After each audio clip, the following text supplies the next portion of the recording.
tomorrow on the Financial Exchange.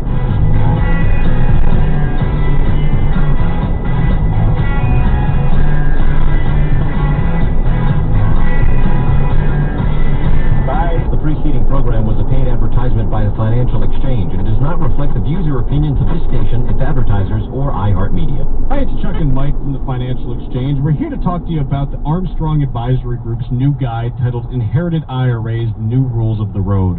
Mike, when it comes to IRAs, one of the first questions people ask is, who do I name as a beneficiary and how do I do it? How do we answer those questions? Well, there's no specific rule of thumb as to how you name your beneficiary. It's a personal decision. I will say the most common solution is naming a spouse as the primary beneficiary and then children as the backup beneficiaries. Obviously, that can lead to a lot of questions if you have minor children or perhaps one that's not great with money, or you're unmarried or widowed. So there are a lot of different flavors to naming beneficiaries, and there's not one size fits all approach. It's also important when you're naming beneficiaries if you're doing or have done any estate planning to make sure that your beneficiaries are coordinated with that estate plan as well. Yeah, I frequently get this confusion where someone assumes, hey, I wrote something up in my estate plan, my will, or my trust document, and it deals with my IRA, so I don't have to worry about the beneficiaries. That is not the case. If you name beneficiaries on your IRA, it is going to supersede what is in that will, and what's going on in that whole estate plan might not be relevant to it. So they need to be worked on in concert, and one arm needs to be attached to the other in terms of making sure that the beneficiaries match up with your estate plan. The new guide from the Armstrong Advisory Group this month is titled Inherited IRAs, The New Rules of the Road. And the easy way to get it is to go to armstrongadvisory.com, click on the monthly guides button, and you can download it for free right there. It gives you a ton of information on beneficiaries and other aspects of IRAs.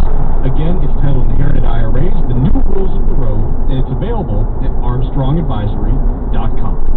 Securities offered through Securities America Incorporated, member FINRA SIPC, and advisory services offered through Securities America Advisors Incorporated. Michael Armstrong and Charles Sauter, representative. Armstrong Advisory Group, Cushing & Dolan, and the Securities America companies are unaffiliated. Portions of the following program will be recorded. WSME HD Kincaid Power, W284VA Warwick. Every day I wake up at 5 to give Dad his medicine. Every day I wake up at 5 to give Dad his medicine. At 6 I make his breakfast. Every day I wake up at 5 to give Dad his medicine. At 6 I make his breakfast. At 7 I shower. Every day I wake up. For those caring for a loved one, we hear you. That's why AARP created a community to help us better care for ourselves and the ones we love. Visit aarp.org/caregiving. Brought to you by AARP and the Atwood.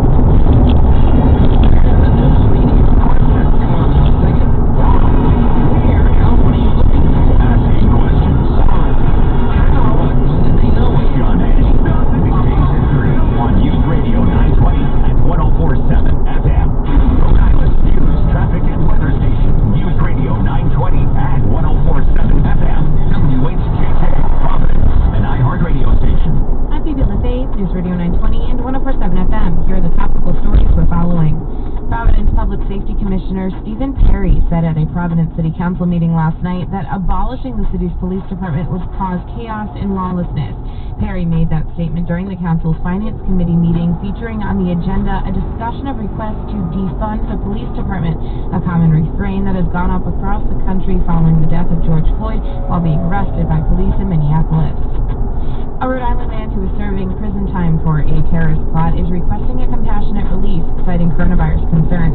Nicholas Rubinsky of Warwick isn't supposed to be released until 2028 for a sentence he's serving for conspiring to support ISIS and for specifically plotting the beheading of a conservative activist.